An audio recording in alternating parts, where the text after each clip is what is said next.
came across a job advertisement in the newspaper that immediately caught his attention. It promised an incredibly lucrative offer. In just 2 weeks, anyone who participated could earn a massive $100,000. Travis found that hard to believe. A reward that large surely meant the job would be extremely demanding or dangerous. But to his surprise, the person conducting the interviews publicly stated that it was nothing more than a game. All they had to do for the next 2 weeks was eat, sleep, and live inside a facility, and at the end, they would walk away with $100,000 in cash. The idea sounded too good to be true, but greed and curiosity outweighed Travis's doubt. Without hesitation, he signed up, not realizing that he had just stepped into a trap, one that would become a brutal and dehumanizing human experiment. On the first day of the experiment, a bus drove the participants to a remote and desolate area, far away from civilization. The atmosphere was tense as the 26 selected participants were taken inside a heavily sealed building. These people were not from privileged backgrounds. They were individuals living on the edges of society. Among them were closeted homosexuals, ex-convicts, people drowning in debts, and those desperate for a fresh start. Each of them was hoping this strange game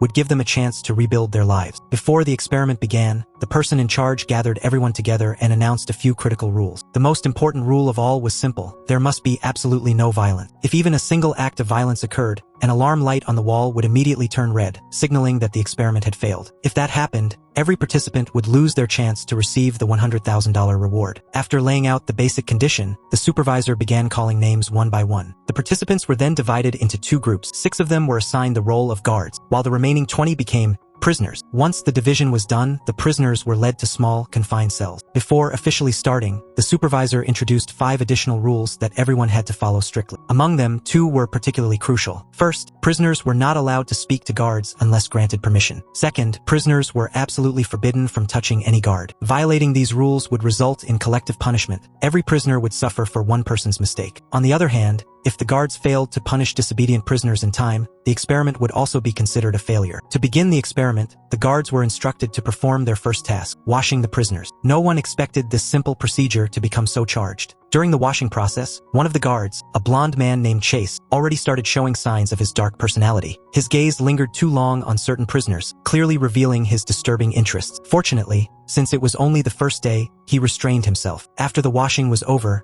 both guards and prisoners were in relatively good spirits. A few even joked around, treating this as a harmless simulation, a dull social experiment that would pass easily. But that illusion was shattered soon after. While playing basketball later that day, one of the prisoners, a man nicknamed Governor, accidentally threw the ball too hard and hit a guard named Bosch directly in the face. Blood immediately poured from Bosch's mouth. Governor panicked and apologized profusely, and Bosch, though in pain, accepted it was an accident. But Chase saw this as an opportunity to assert dominance. He stepped forward and declared that Governor needed to be punished, not for the accident, but to set an example. Governor refused, insisting it wasn't intentional. That defiance angered Chase, who accused him of lying and ordered all prisoners to do 10 push-ups each as punishment. At first, the prisoners resisted, glaring at the guards with silent rebellion. But one prisoner, afraid of further trouble, gave in and dropped to the ground to do the push-ups. That one act broke the resistance of the rest. Soon, everyone followed. This moment changed everything. The guards realized just how powerful their authority was. The thrill of commanding others, forcing obedience, and watching submission unfold ignited something dark within them. Among those affected was a quiet guard named Michael, who had been timid up to that point. Now, he felt the intoxicating rush of power for the first time. After the punishment, the guards celebrated quietly among themselves, drunk on the control they now held. For them, it was a high more satisfying than cold beer on a summer day. But for the prisoners, the experience was humiliating. By the next day, the resentment among the prisoners had reached a boiling point. During mealtime, they were served food that looked absolutely disgusting, a thick, dark, burnt paste. No one wanted to eat it. Travis stared at the food in disbelief, feeling sick. When he tried to throw it away, a guard stopped him, sternly ordering that he must eat everything on his plate. The guard explained that the rules stated all food must be finished. There were no exceptions. Travis refused, disgusted by the sight and smell of the paste. Another prisoner tried to reason with the guard, but he stood firm. Finally,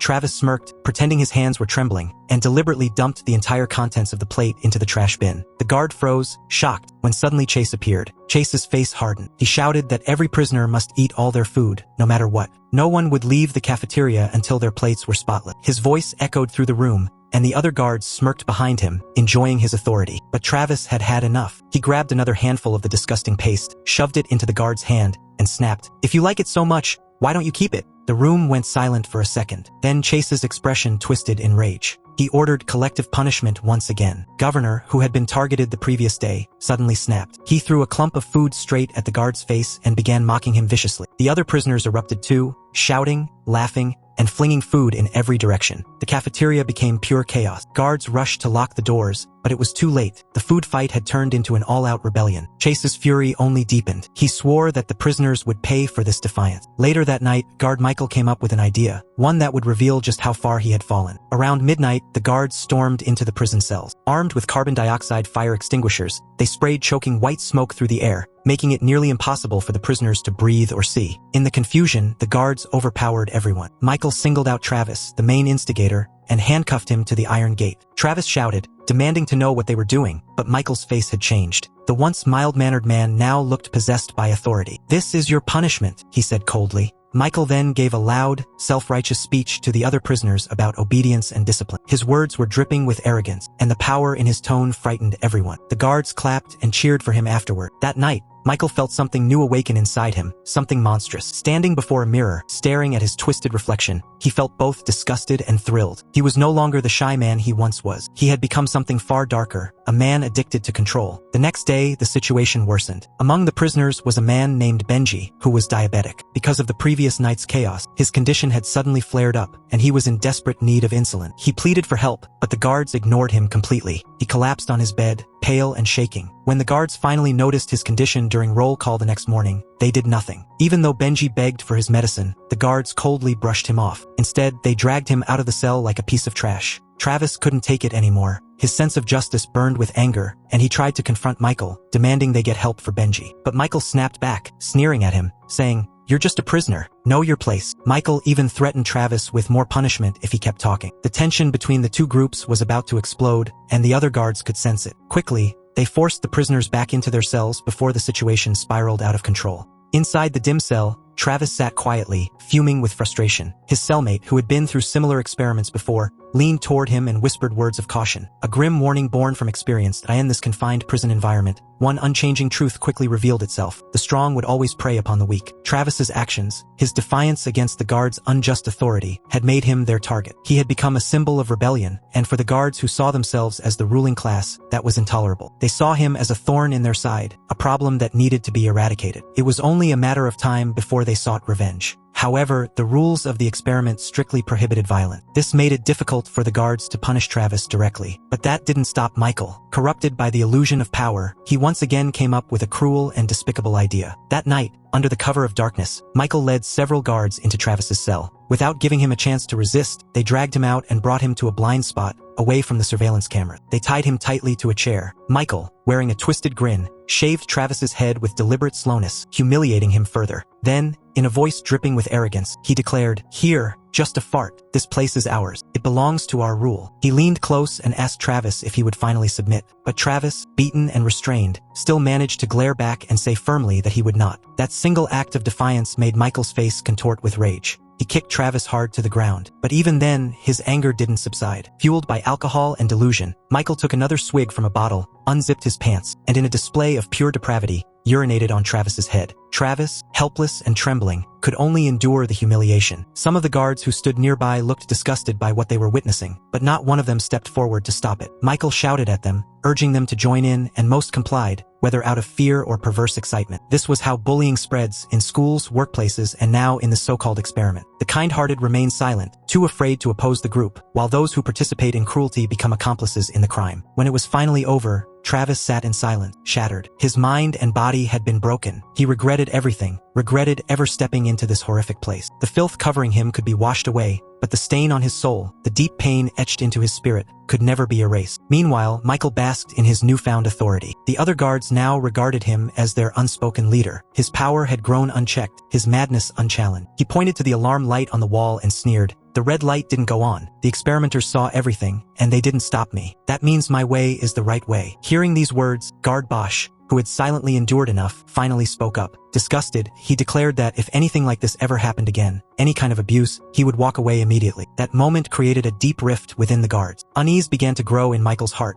because he knew that if anyone withdrew from the experiment, it would be declared a failure, something he would never allow to happen. Time moved forward to the 4th day. During the meal, Travis quietly hid a small piece of bread under his shirt when no one was looking. He later snuck back to his cell and gave it to the gravely ill prisoner, Benji. By now, Benji's condition had worsened, his entire body was swollen, and his strength was fading. Travis urged him to quit the experiment and seek help, but Benji, desperate for the $100,000 reward, stubbornly refused. Instead, he selfishly begged Travis to get him insulin, not realizing that asking for help would only put Travis in even greater danger. Moved by pity, Travis secretly approached guard Bosch and pleaded with him to retrieve Benji's medicine from the storage room. Bosch hesitated, torn between compassion and fear of breaking the rules. Still, he agreed and quietly went to search for the insulin. But while Bosch was gone, another ugly incident unfolded. Guard Chase, overcome by his vile desires, entered a prisoner's cell in the middle of the night. He woke the terrified man and dragged him into an empty room, intending to force him into sexual submission. Unfortunately for Chase, this disgusting act was witnessed by Michael, who caught him in the act. The two argued bitterly. Amid their shouting, another guard monitoring the surveillance cameras suddenly noticed Bosch searching through the storage room. Michael stormed over, furious. "You know damn well you're not allowed to bring anything from outside into the cells," he yelled. Bosch, trapped in a moral dilemma,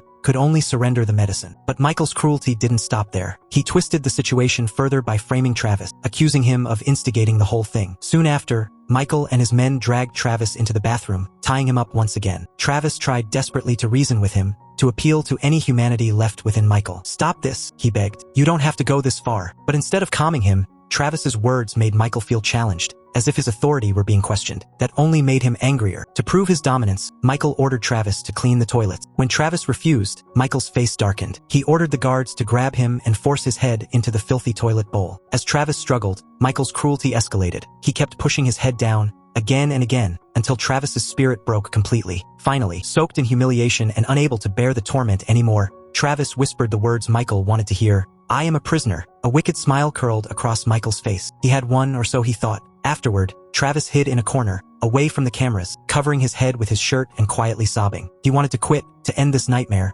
but at that point he was trapped, mentally, emotionally, completely broken by the twisted game. Michael wasn't finished yet. Now, he turned his rage toward Bosch, whom he saw as a traitor. Using his position as chief guard, he lured Bosch to a secluded area and, with the help of other guards, savagely beat him. The next morning, Michael gathered everyone and made a grand announcement. "Guard Bosch has violated the rules," he declared coldly. "He is stripped of his authority and will now be reclassified as a prisoner." The hypocrisy of his words was unbearable. He, the real villain, was trying to paint himself as righteous. Travis, who had endured so much, finally reached his breaking point. He could no longer stay silent. For too long, he had allowed himself to be trampled for the sake of money, but not anymore. In front of everyone, Travis tore off his prison uniform and threw it violently to the ground. The other prisoners followed his lead, ripping off their uniforms too. Michael froze, realizing he was losing control. He shouted frantically, ordering them to put their uniforms back on, but no one listened. Travis climbed onto the fence, shouting at the surveillance cameras, demanding the experiment be stopped immediately. But there was no response. The experimenters remained silent, watching coldly from their hidden room.